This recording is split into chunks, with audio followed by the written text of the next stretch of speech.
নীলফামারীর সৈয়দপুর উপজেলার কাশিরাম বেলপুকুর ইউনিয়নের ৮ নম্বর ওয়ার্ডের ইউপি সদস্য নূর নবীর বিরুদ্ধে ধর্ষণের মিথ্যা ও ভিত্তিহীন অভিযোগ এনে আলোচনার জন্ম দিয়েছে একই গ্রামের ওমর আলীর মেয়ে নিশি বেগম। জানা যায়, অভিযুক্ত নিশি দীর্ঘদিন ধরে অনৈতিক কর্মকাণ্ডে জড়িত এবং তার কারণে এলাকার যুব সমাজ বিপদগামী হচ্ছে। এই এলাকাবাসী সবাই সাক্ষী দিবে, এরা খুবই চরিত্রহীন, এর পিছনে কোনো লাভবান করতে পারবেন না। এরা মা ব্যবসা করে, বেটি ব্যবসা করে, অনেক যাও ব্যবসা করে, সবাই ব্যবসা করে, নারী ব্যবসা করে, দেহ ব্যবসা করে। এবং তার নিজের যে শ্বশুর আছে সেও আত্মা ধরছে যে বাবা এগুলো করিও না, কিন্তু তারা কারো বাধা মানে না, উপেক্ষা না করিয়া তারা এই সমস্ত দুর্ঘটনা করছে। ব্যবসা করে আর নূর নবী মেম্বারের নামে যেগুলো অভিযোগ আনছে সবগুলো মিথ্যা। নূর নবী মেম্বারের অভিযোগ আছে কোনো ইয়া নাই, সব মেম্বার 2 প্লটে মেম্বারিগিরি করলো এবং প্লাস চেয়ারম্যান ছিল একবারে। এলাকার একজন জনপ্রিয় এবং পপুলারিটি ব্যক্তি। সেই সুবাদে যতটুকু অভিযোগ আসছে এটা পূর্ণত একটা মিথ্যা এবং বানোয়াট, এবং রাজনৈতিক হেয় প্রতিপন্ন করার জন্য ওনাকে এই মামলা জড়ানো হয়েছে।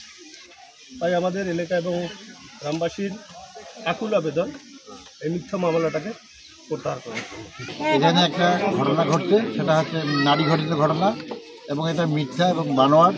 এই মহিলারা খারাপ কাজ করে সে জড়িত এবং তার শ্বশুর দাদা উনিও সাক্ষী দিয়েছেন, এই এলাকাবাসীও সাক্ষী দিয়েছেন এবং এর মেম্বারের কর্তৃপক্ষ যারা তারাই এটা ঘটনা ঘটাইছেন। এ বিষয়ে অভিযুক্ত ইউপির সদস্য নূর নবী ইসলাম জানান, কিছু অসাধু মহল আমার সুনাম ক্ষুণ্ণ করার জন্য পরিকল্পিতভাবে এমন মিথ্যা অভিযোগ এনেছে। আমি 2 বার নির্বাচিত হয়ে সততার সঙ্গে দায়িত্ব পালন করছি। এখন কিছু কুচক্রী মহল অভিযোগকারিণী নিশিকে আমার বিরুদ্ধে ব্যবহার করছে। আমি প্রশাসন ও সাংবাদিকদের অনুরোধ করব, এলাকায় এসে সুষ্ঠু তদন্তের মাধ্যমে প্রকৃত সত্য উদ্ঘাটন করে আমার সম্মান রক্ষার ব্যবস্থা নেওয়া হোক। এলাকাবাসীর দাবি, মিথ্যা অভিযোগ এনে একজন সৎ জনপ্রতিনিধিকে হেয় করা উচিত নয় এবং দ্রুত প্রকৃত সত্য প্রকাশ করা হোক। আমার নামে যে নিশি আক্তার যে অভিযোগটা দিছে, আমার জনপ্রিয়তা ক্ষুণ্ণ করার জন্য, আমার জনপ্রিয়তা নষ্ট করার জন্য, আমার জনগণের কাছে আমাকে হেয় প্রতিপন্ন করার জন্য আমার প্রতিপক্ষ যিনি, ওনার নাম হচ্ছে সেকেন্দার আলী, উনি আমার জনপ্রিয়তা নষ্ট করার জন্য তাকে আমি পরপর 2 বার পরাজিত করার কারণে আমার জনপ্রিয়তা এবং আমাকে জনগণের কাছে হেয় প্রতিপন্ন করার জন্য এই ষড়যন্ত্রের আমি শিকার হয়েছি।